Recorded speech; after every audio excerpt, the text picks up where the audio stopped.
राज्य के सभी मीडिया बंधुओं का धन्यवाद करना चाहूँगा।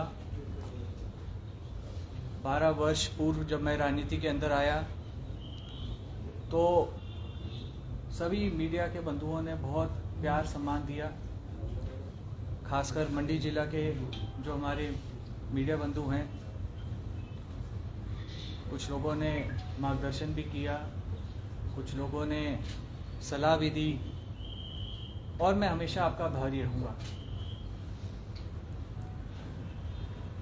कांग्रेस पार्टी के अंदर मेरी शुरुआत हुई और ब्लॉक लेवल से मैंने जो है कार्य संभाला। मैं हमेशा कांग्रेस पार्टी के जो कर्मठ कार्यकर्ता हैं, पदाधिकारी, सभी का तहे दिल से आज धन्यवाद करना चाहता हूं, क्योंकि इन 12 वर्षों में उनका हमेशा एक प्यार और एक दुलार मेरे लिए रहा। शायद पंडित सुखराम जी के वजह से, परंतु अक्सर वो ये बातें कहते थे कि आपके अंदर हमको कहीं ना कहीं पंडित सुखराम जी की छवि दिखाई देती है। ये शायद उनका प्रेम ही था जो उनसे ये कहलाता था। आपको ज्ञात है 2019 के अंदर मैंने लोकसभा चुनाव कांग्रेस पार्टी के आला कमान के आदेश के ऊपर लड़ा और जब 2018 में अनिल शर्मा जी, जो भारतीय जनता पार्टी में वरिष्ठ मंत्री थे, बतौर ऊर्जा विभाग उन्होंने संभाला हुआ था, पंडित सुखराम जी ने हमारे समक्ष ये बात रखी कि बेटा, मेरी उम्र का कोई पता नहीं, कब अंतिम सांस लूं, मेरी एक इच्छा है कि जिस संगठन में, जिस पार्टी में अथाह उम्र मैंने कार्य किया है, अंतिम सांस भी मैं उसी संगठन में लूं। पंडित सुखराम जी की ये बात सुनते हुए मैंने अपने पिता के समक्ष उनकी इच्छा जाहिर की और उसके उपरांत ये फैसला लिया। पूरे भारतवर्ष में कितने ही ऐसे उदाहरण आपको मिलेंगे जहां सत्ता छोड़ व्यक्ति वापस कांग्रेस पार्टी में आया। ये कांग्रेस पार्टी के प्रति पंडित सुखराम जी की निष्ठा थी कि उन्होंने सत्ता छोड़ जो है कांग्रेस पार्टी में वापस आए। और क्योंकि उस समय देश का जो दौर था वो आप सभी जानते हैं, पुलवामा का हादसा हाल ही में हुआ था, देश में भावनाएं कुछ और तरीके से लोगों के मन में चल रही थी और जब हम पार्टी के अंदर आए तो ये बातें हमारे ध्यान में लाई गई कि मंडी लोकसभा से कोई भी गद्दावर नेता जो है चुनाव लड़ने को तैयार नहीं है। पार्टी के वरिष्ठ नेताओं ने बात रखी कि पूर्व में जो सांसद रहे प्रतिभा सिंह जी, वो भी मना कर चुके हैं, कौल सिंह ठाकुर जी भी मना कर चुके हैं।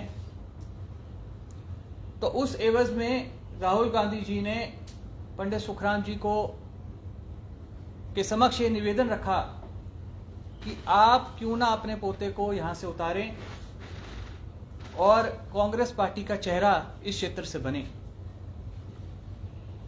पंडित सुखराम जी ने उस समय यह उचित समझा कि राजा वीरभद्र सिंह से बात की जाए और उन्होंने कहा कि जब तक राजा वीरभद्र सिंह जी से मैं इस बारे में, इस विषय में बात नहीं कर लेता, तब तक मैं इसमें हामी नहीं भरूंगा।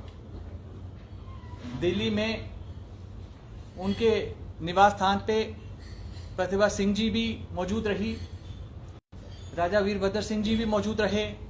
मैं और पंडित सुखराम जी उनके निवास में गए और पंडित सुखराम जी ने यह बात राजा वीरभद्र सिंह के लिए कार्य करूंगा बल्कि पूर्ण रूप से प्रयास करूंगा कि कांग्रेस की ये जो सीट है मंडी लोकसभा की, ये कांग्रेस की झोली पे आए।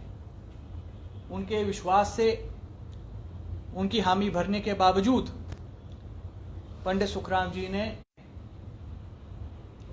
और वे कह रहे हैं कि अगर इन मांगों को पूरा नहीं किया गया तो ना ही वो नामांकन में आएंगे, बल्कि चारों प्रत्याशी जो संसदीय क्षेत्र में उस समय चुनाव लड़ रहे थे, किसी के लिए प्रचार भी नहीं करेंगे।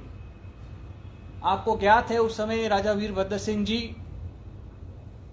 प्रचार कमेटी और चुनाव संबंधित जो लोकसभा का था उसके चेयरमैन भी थे। जब ये बात उस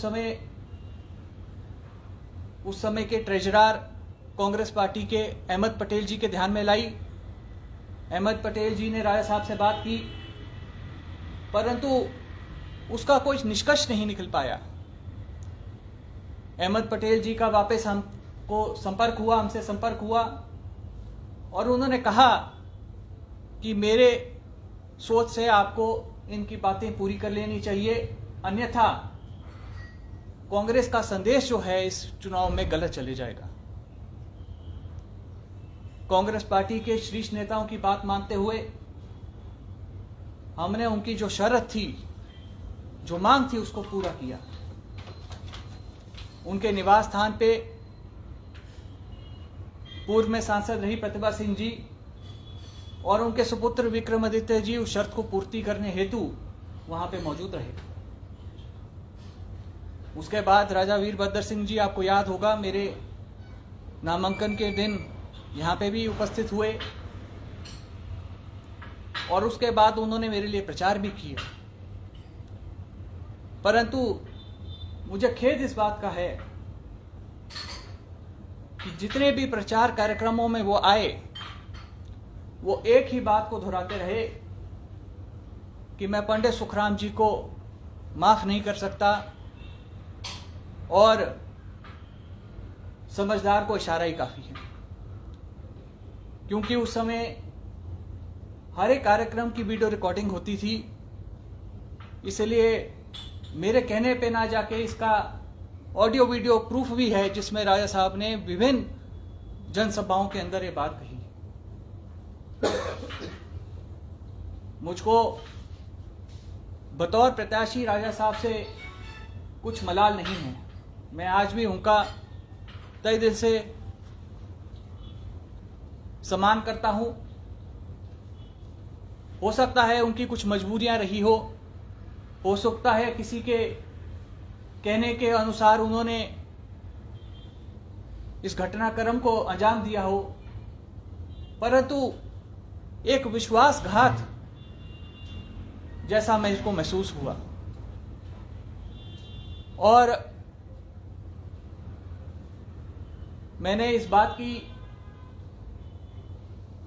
बात को दिल्ली वाला कमान के समक्ष भी रखा और इससे दुखी भी महसूस किया, क्योंकि मैं ये बात आपको पूर्ण विश्वास से कह सकता हूं, अगर मेरे बजाय विक्रमादित्य मंडी संसदीय क्षेत्र से चुनाव लड़ रहे होते तो जो व्यवहार मेरे साथ हुआ वैसा व्यवहार जो है विक्रमादित्य सिंह के साथ ना पंडित सुखराम जी कर सकते थे, ना ही अनिल शर्मा जी कर सकते।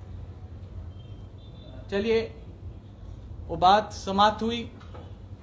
परंतु एक बात जो कांग्रेस के गलियारों में बार बार उठाई जाती है कि बड़ी भारी मात्रा से हारे, परंतु आप भी जानते हैं, मैं भी जानता हूं, पूरा देश जानता है कि उस समय कश्मीर से लेकर कन्याकुमारी तक कांग्रेस पार्टी के सभी प्रत्याशियों का यही हर्षर हुआ।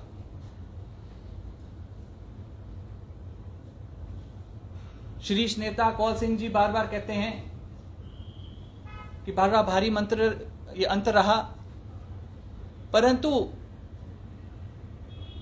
उस समय मैं पूछना चाहता हूं, कौन सी ऐसी विधानसभा थी जहां पे कांग्रेस पार्टी जीती थी? पूरे राज्य के अंदर एक विधानसभा आप मुझको गिनाइए जहां पे कांग्रेस पार्टी ने बढ़त रही थी, एक मत के वोटों से भी।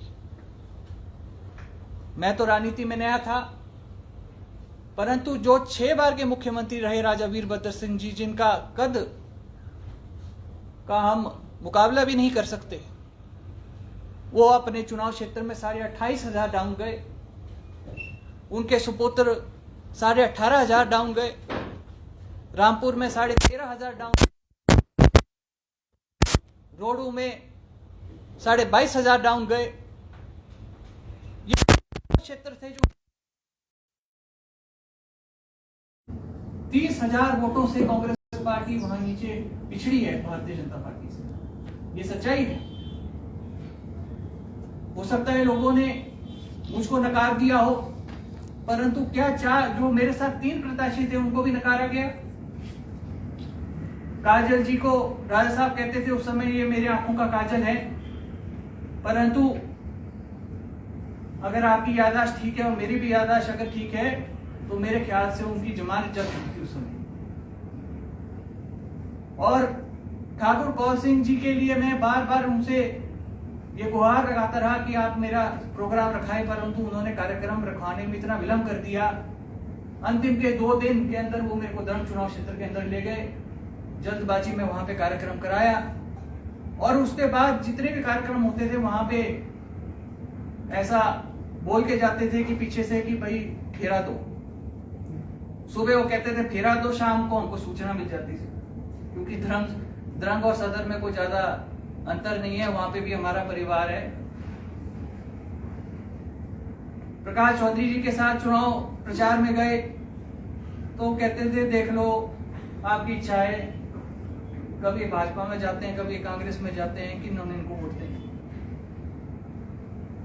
मैं आज भी दावे से बात कह सकता हूं, अगर कांग्रेस पार्टी एकजुटता से वो चुनाव लड़ी होती तो चारों संसदीय क्षेत्र में मंडी संसदीय क्षेत्र का मार्जिन सबसे अधिक कम होता। अगर मेरे को 2.5 लाख वोट पड़े तो वो लोग उनके वोट पड़े जो पंडित सुखराम जी के साथ चट्टान की तरह हमेशा खड़े रहे। मैं उनका भारी हूं। हाल ही में आपके समक्ष एक ऑडियो रिकॉर्डिंग आई जिसके अंदर प्रतिभा सिंह जी की आवाज थी। उसमें एक संशय बना हुआ था कि क्या वो ऑडियो रिकॉर्डिंग जेन्युइन भी है कि नहीं है, परंतु उसके 2 दिन उपरांत उनके सुपुत्र जो हैं अपने निवास में एक प्रेस कॉन्फ्रेंस करते हैं और वो ये तथ्य रखते हैं कि पार्टियों को पार्टी फंड इकट्ठा करने के लिए एवज में जो है ऐसे सौदेबाजी करनी पड़ती है। अब मैं नहीं जानता कि ऐसी सौदेबाजी हुई थी कि नहीं हुई थी। देश के जो हमारे एक संविधान है,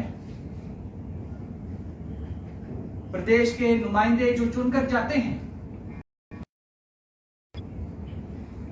मैं पूछना चाहता हूं हमारे देश के संविधान के कौन से पन्ने में ऐसी बात को लिखा गया है, निर्धारित किया गया है कि जो जनता के नुमाइंदे बनते हैं वो प्रदेश के जो संसाधन है उसके सौदेगार बन जाए। क्यों ये बातें हुई? रखना कि पार्टी हाईकमान का आदेश था कि आप फंड करें, मैं सोचता हूं ये बिल्कुल अनुचित बात है।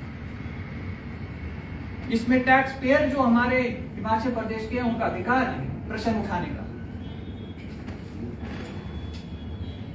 साथ ही उसके अंदर प्रतिभा सिंह जी ने बड़े कड़े आरोप जो है कांग्रेस पार्टी हाईकमान के ऊपर उठाए। कहा राहुल गांधी जी, प्रियंका गांधी जी सीरियस नेता नहीं हैं। उनके अंदर G23 के गुलाम नबी आजाद जी का,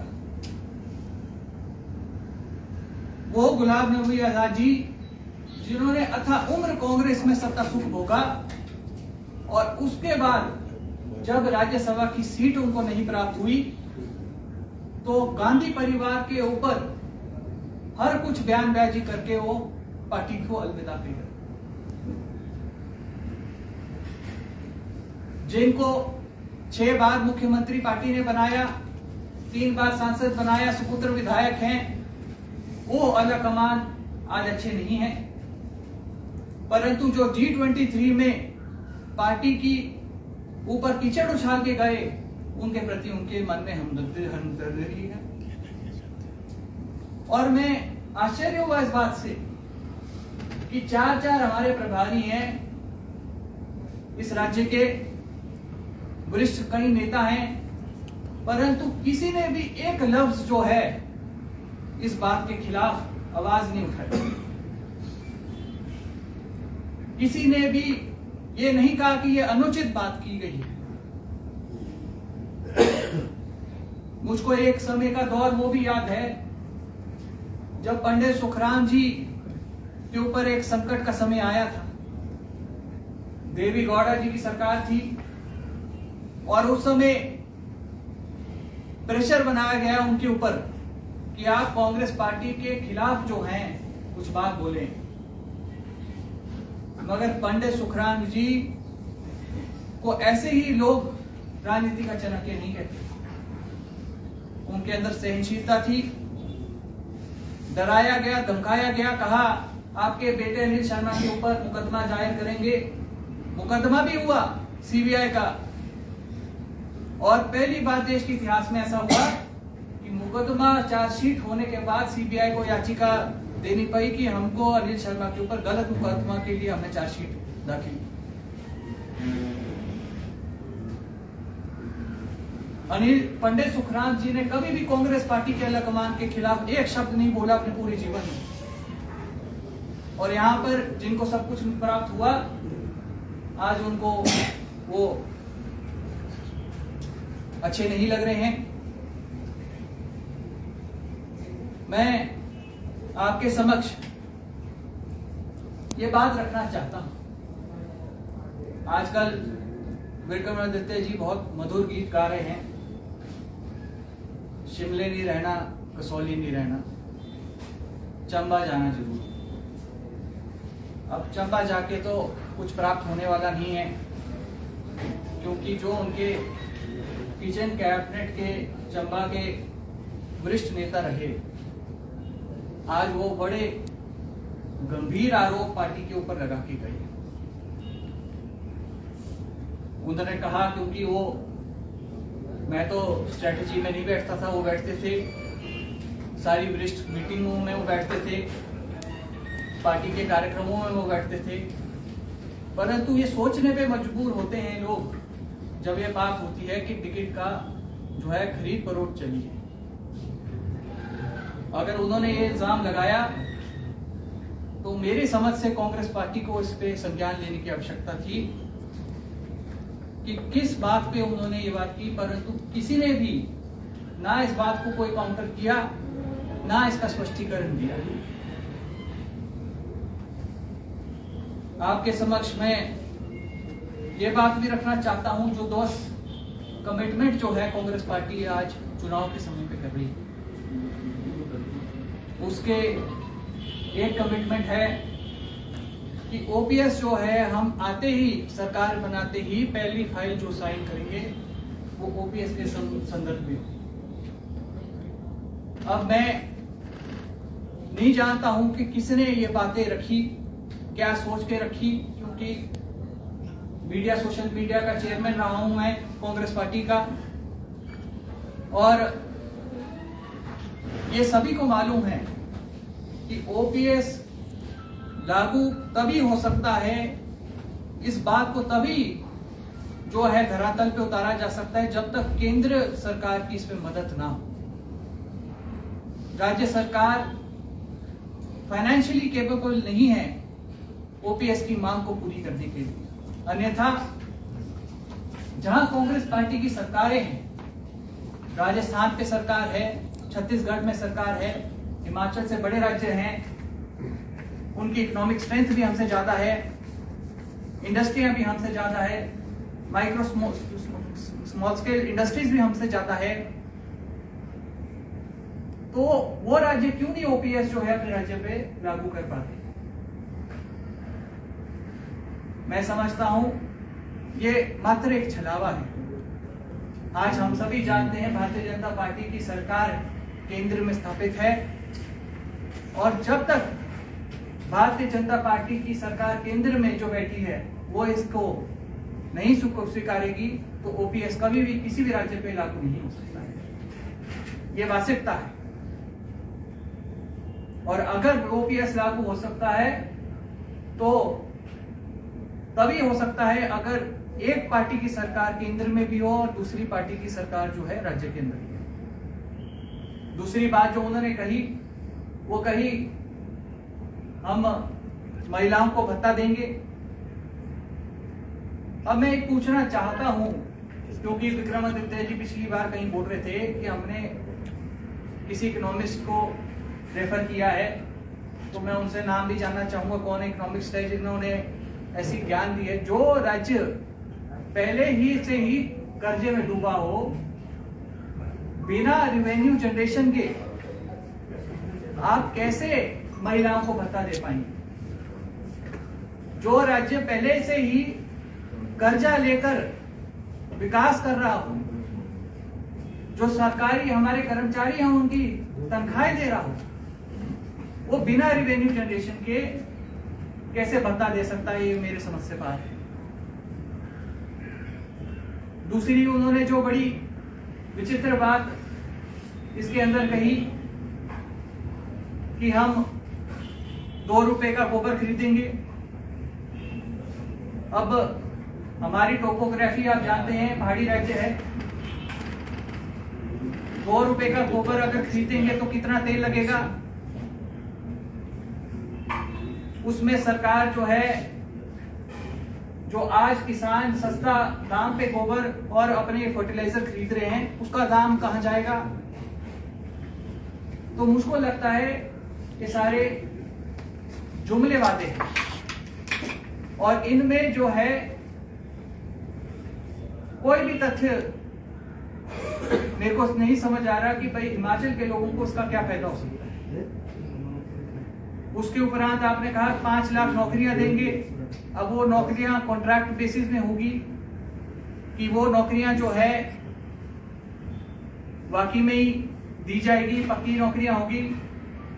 पंडित सुखराम जी जो केंद्र में भी अपना लोहा मनाया है, देश के अंदर अपना लोहा मनाया है, जब उनका निधन हुआ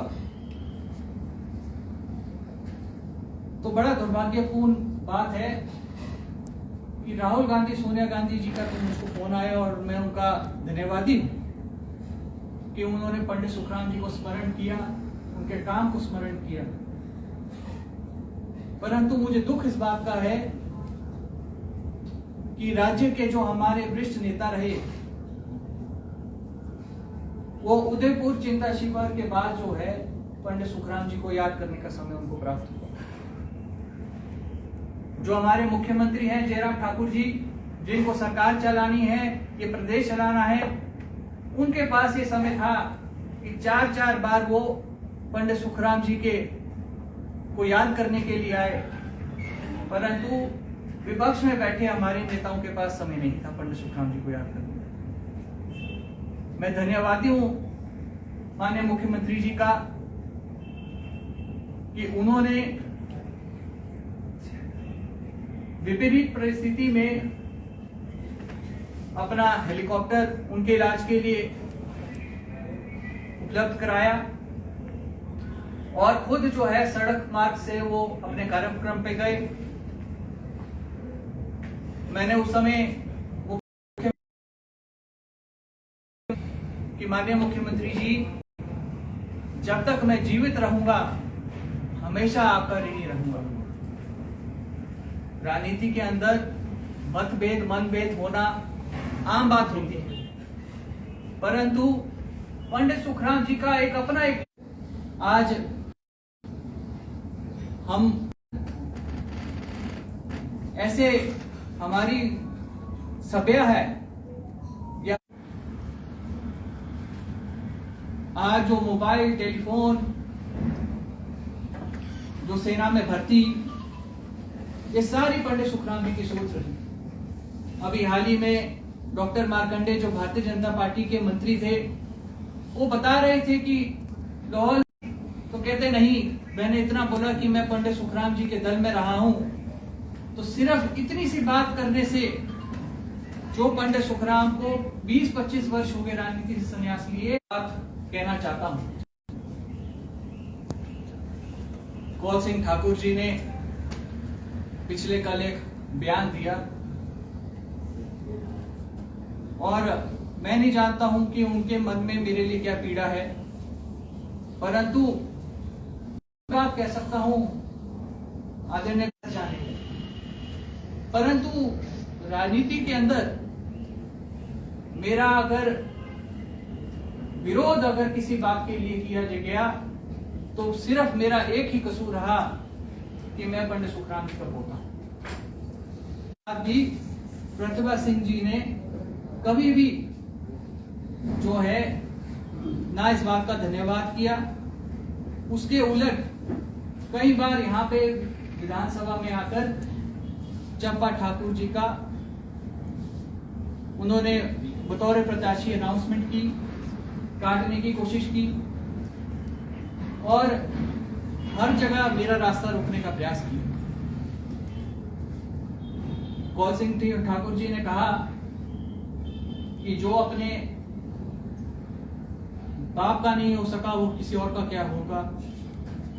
मैं सम्मान पूर्वक ठाकुर साहब को ये कहना चाहता हूं, ठाकुर साहब, मेरा नाम चंपा ठाकुर नहीं है, मेरा नाम आश्रय शर्मा है। मैं अपने पिता के लिए कुछ भी कर सकता हूं। मेरे पिता ने एक फैसला लिया भारतीय जनता पार्टी में रहने का। उनकी ये सोच रही कि पार्टियां बदलकर लोग जो हैं ये बात कहते हैं कि कभी एक दल कभी दूसरा दल में मैं हूं, उसी दल में मैं रहना पसंद करूंगा। मैं उनकी बात का सम्मान तो करता हूं, परंतु उस समय भी मैंने उनको कहा था कुछ तो लोग कहेंगे, लोगों का काम है कहना। बहरहाल उन्होंने फैसला लिया इस और अपना इस्तीफा जो है मैंने माननीय सोनिया गांधी जी के समक्ष भेज दिया है। और क्योंकि नैतिकता के आधार पर जब मैंने चुनाव लड़ा था तो अनिल शर्मा जी से किसी ने उनका इस्तीफा नहीं मांगा था, मगर नैतिकता के आधार पर उन्होंने जब अपना मंत्री पद त्याग दिया, मुझको लगता है नैतिकता के आधार पर अब मेरा भी दायित्व बनता है कि मैं अपने पदों से इस्तीफा कर दूं। और मैं ये बात कहना चाहता हूं, मैं आदरणीय श्री राहुल गांधी जी का तहे दिल से धन्यवादी हूं। जब पंडित सुखराम जी उनको मिले तो उन्होंने उनको एक ही बात बोली कि पंडित सुखराम जी, आपके साथ हमारे राजनीतिक रिश्ते नहीं हैं, आपके साथ पारिवारिक रिश्ते हैं। और उससे वो बहुत प्रसन्न हुए। उन्होंने कहा कि पंडित सुखराम जी, मैं ये आपको विश्वास दिलाता हूं कि पीछे जो आपके साथ हुआ कांग्रेस पार्टी के अंदर, वो भविष्य में मैं होने नहीं दूंगा। परंतु दुर्भाग्य से ऐसा हो नहीं पाया। कांग्रेस पार्टी के अंदर आके भी वही बातें हुई जो पहले होती थी। इतने वर्ष राजा वीरभद्र सिंह जी के पास कांग्रेस पार्टी की बागडोर रही।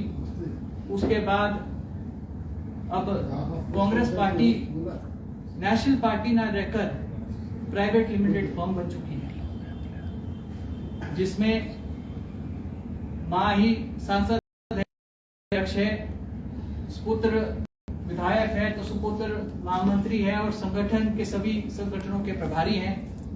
तो कांग्रेस पार्टी में और भी टैलेंटेड लोग हैं, उनको भी मौका देना चाहिए था। परंतु मैं नहीं जानता हूं कि क्या मजबूरी है अलकमान पार्टी के पदाधिकारीगण, कार्यकर्ता और जो मंडी संसदीय क्षेत्र से कांग्रेस पार्टी के नुमाइंदे हैं, सभी का धन्यवाद ही करता हूं, जिन्होंने हमेशा प्रोत्साहन देने का काम किया। कुछ नेता जो कांग्रेस पार्टी के मंडी जिला के थे, उनको मैं बधाई भी देता हूं, क्योंकि उनका एकमात्र उद्देश्य रहा कि पंडित सुखराम परिवार जो है कांग्रेस पार्टी में रहना नहीं चाहिए। वो अपने जो एक उद्देश्य था उसकी विधानसभा चुनाव अभी हमारे समक्ष है, इसलिए मैं सभी मंडी संसदीय क्षेत्र का इसके बाद दौरा करूंगा। पंडित सुखराम जी के जितने समर्थक हैं उनको इकट्ठा चलने की जो है बात रखूंगा। और एक बात कहना चाहता हूँ, 5 वर्ष के अंदर जयराम ठाकुर जी ने जो एक ईमानदारी से काम करके दिखाया है, सरकारी तो पहले भी रही मगर हमेशा उंगलियां उठती रही, घूसखोरी की उंगलियां उठी, पक्षपात की उंगलियां उठी, परंतु जयराम ठाकुर जी ने 5 वर्ष के अंदर जो एक छाप अपने काम की छोड़ी है। अगर मंडी का एयरपोर्ट बन सकता है तो वो तभी बन सकता है जब हमारे मंडी से मुख्यमंत्री हैं। महेंद्र सिंह जी की मेरे को एक बात याद आती है, जब वो कहते थे महालक्ष्मी की कुर्सी जो है हमने अपने पास रखी है।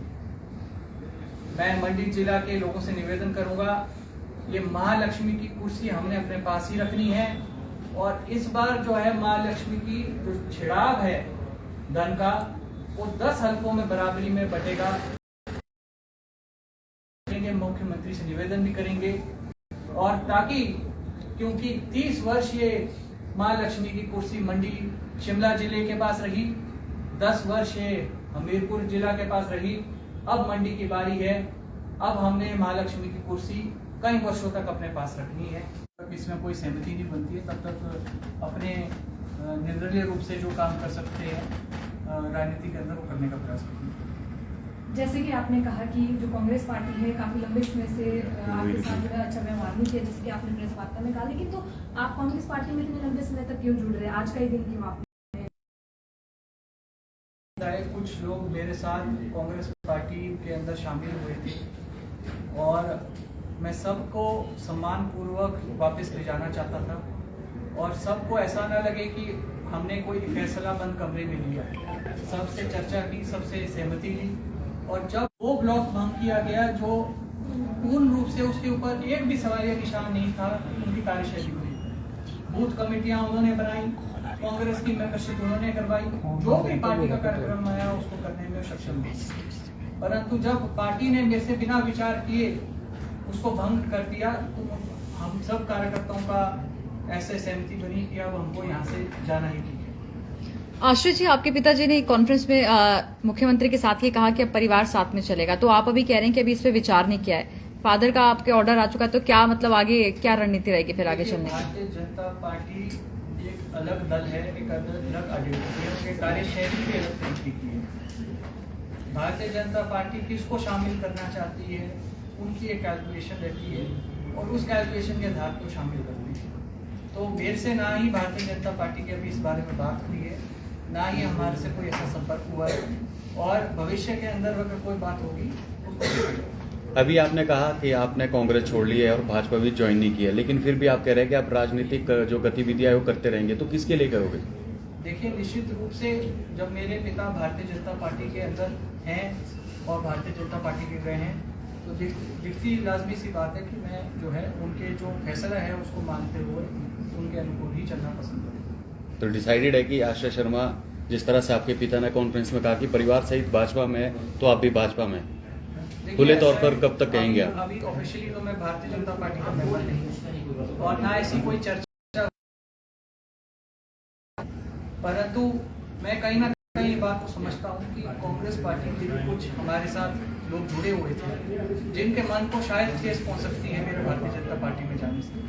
उनकी बात का सम्मान करते हुए, उनकी मांग का सम्मान करते हुए अभी मैंने फैसला लिया है कि जब उचित समय होगा तब देखेंगे। अभी चुनाव समझ नहीं रहे ना 19 में मेरे को चुनाव लड़ना था, ना चाहता हूँ। मैं पहली बार कई मरतबा भी इस बात को कह चुका हूँ कि आगे पंडित सुखराम परिवार से राजनीति के अंदर कोई रहेगा, इसका फैसला सदर हल्के के लोग करेंगे। अगर लोग चाहेंगे कि अनिल शर्मा ही अंतिम व्यक्ति हो पंडित सुखराम परिवार से राजनीति के अंदर, तो वो बात भी हम पंडित सुखराम अंतिम होंगे तो अनिल शर्मा जी अंतिम होंगे पंडित सुखराम जी के परिवार से, तो उसको भी स्वीकारेंगे। Ashray ji, do you have any regrets to leave Congress? which party gave you chance to contest the election in 2019 when you are struggling to get the ticket to contest the election? BJP has denied you completely when you are making pressure on the BJP and the party agrees completely. No, Madhav bhai, I don't agree with this that BJP has denied it. The BJP's national president gave a lot of respect to my father when he recently met him in Hamirpur and gave him half an hour to talk about all the grievances that he had. So, being a national president, giving you half an hour to discuss your party affairs is a big thing. It's a good honor that has been given by BJP to my father. As far as the Congress is concerned, yes, of course, I have regret. This has been my family since I have been born. I have seen my grandfather in Congress. I have seen my father in Congress. I myself have been in a part of Congress for 10 years. It has been a step that was hurtful. It certainly is high on sentiments, and unfortunately it's come to this. And I feel if jab tak there was Rajni Madam ji, everything was taken care of because the party high command had given specific instructions. After the removal of Rajni Patil ji, everything came crashing down. So I feel that whatever has to happen. But I will always have a soft corner towards Congress in my heart. And it has been a family, it will always be my family. Ashish ji, आपने बोला कि लोकसभा के चुनावों में वीरभद्र सिंह जी और उनके परिवार ने एक शर्त रखी थी आपके लिए कैंपेनिंग करने के लिए, तो क्या वो शर्त थी और वो कैसे पूरी की और क्या उन्होंने आपके साथ काम किया? देखिए, ऐसा है, अक्सर लोग इस बात को कहते हैं कि पंडित सुखराम जी और वीरभद्र सिंह जी का 36 का आंकड़ा था और आने वाली पीढ़ी को इसको कैरी फॉरवर्ड नहीं करना चाहिए। मैं इस बात से सहमत हूँ क्योंकि हमारा कोई जमीन का झगड़ा नहीं था, परंतु कुछ जो बातें हुई वो व्यक्तिगत रूप से मुझको आहत हुआ उस बात से, और जो शर्त थी वो राजनीतिक रूप से इस पटल पे रखना ठीक नहीं है। वो मैंने जो है हाईकमांड के समक्ष वो बातें रखी है और पूरी कांग्रेस पार्टी उससे, ऐसा नहीं है कि वो जानती नहीं इस बात को, सब इस बात को जानते भी है, समझते भी हैं। और जो हुआ अनफॉर्चुनेट था और नहीं होना चाहिए था मेरे तरीके से राजनीति के अंदर। Thank you. आपके भी खाने का